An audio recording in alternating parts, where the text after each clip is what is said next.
महाकाल अवंतिकायां विहितावतारम मुक्ति प्रदानाय च सज्जनानाम अकाल मृत्यु परिरक्षणार्थम वंदे महाकाल महासुरेशम। जय श्री महाकाल सभी लोगों के लिए। हिंदू धर्म जो है वो है क्या, और आजकल जो पूजनीय श्री बागेश्वर धाम वाले महाराज जी जो पदयात्रा चला रहे हैं उसके लिए कर क्या रहे हैं, और हिंदुओं में जो ये भ्रांतियां आ रही हैं ये आ कहां से रही हैं, ये कैसी भ्रांतियां हैं। तो सबसे पहले तो हम इसकी शुरुआत कहते हैं इस चीज के बाद कि जो पदयात्रा चल रही है उसमें कुछ लोगों ने विरोध किया है। उनका विरोध वो ये कारणवश विरोध नहीं हुआ है, ये तो नॉर्मली लोगों की आदत में रहता है विरोध करना।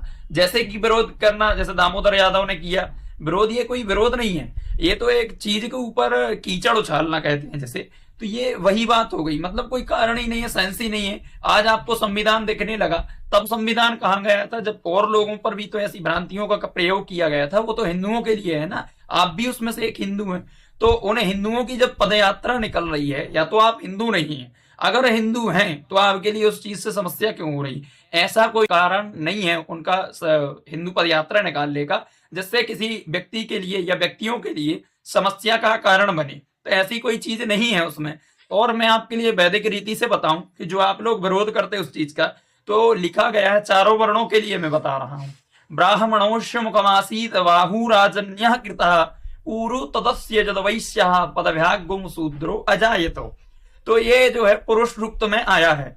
तो इस मंत्र में ये समझ आ गया है भगवान का जो विराट स्वरूप है उससे जो चारों वर्णों की उत्पत्ति हुई है। ब्राह्मणोश्य मुखमासीद, ब्राह्मणों की जो है मुख से, इसी प्रकार ब्राह्मण क्षत्रिय वैश्य शूद्र की ये उत्पत्ति है भगवान की विराट स्वरूप से हुई है। बाहु राजन्य कृता, बाहुओं से जो भुजाओं से है क्षत्रियों की उत्पत्ति हुई है। और ब्राह्मणोच्च मुखमासीद बाहुराजन्य कृता ऊरु तदस्य जद वैश्य पदभ्यागुं शूद्रो अजायत। पाद सो जो है, पाद जैसे बोलते हैं, पैरों को पाद बोलते हैं, उससे जो उत्पत्ति हुई है वो शूद्रों की उत्पत्ति हुई है। तो सबसे पहले हम छुआछूत की बात लाए तो छुआछूत हुई कैसे? क्योंकि हमारी संस्कृति परंपरा जो है उसमें आदर सम्मान का जो प्रतीक माना गया है सबसे पहले प्रणाम करना माना गया है।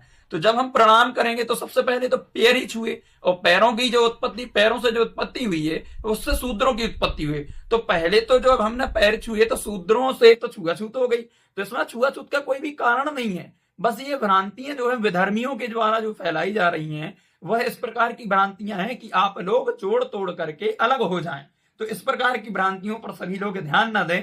और दूसरी बात जो है, एक लॉजिकल तरीके से मैं आपके लिए बताऊं कि जैसे शूद्रों की उत्पत्ति पाद से जो हुई है, तो एक बहुत अच्छी उत्पत्ति भाई। पैर जो है सभी वर्णों का वजन लेकर के चल रहे हैं। जैसे किसी को चलना है तो शरीर का भार किस पे रहेगा? पैरों पे। तो चलना तो आप ही को, दिशा तो आप ही दिखा रहे हैं ना, चल के तो आप ही ले जा रहे हैं। तो आप हिंदुओं में से अलग मत हुई या हिंदुओं में चारों वर्णों से जो निवेदन कर रहा हूं वो हिंदुओं पर बंटना नहीं है, क्योंकि विधर्मियों की ये चाल सभी के लिए है कि एक ऐसा एक जो है चीज, एक ऐसा अंकुश लगा दिया जाए कि ये धर्म जो है बढ़ जाए। लेकिन धर्म से बढ़ना नहीं है। हिंदू जो है एक बहुत अच्छे तरीके से चलने का प्रयास करिए, और जो बागेश्वर धाम वाले पूज्य महाराज जी की जो पदयात्रा निकल रही है उसमें अपना समर्थन और सहभागिता जरूर कीजिए। सभी के लिए जय श्री महाकाल।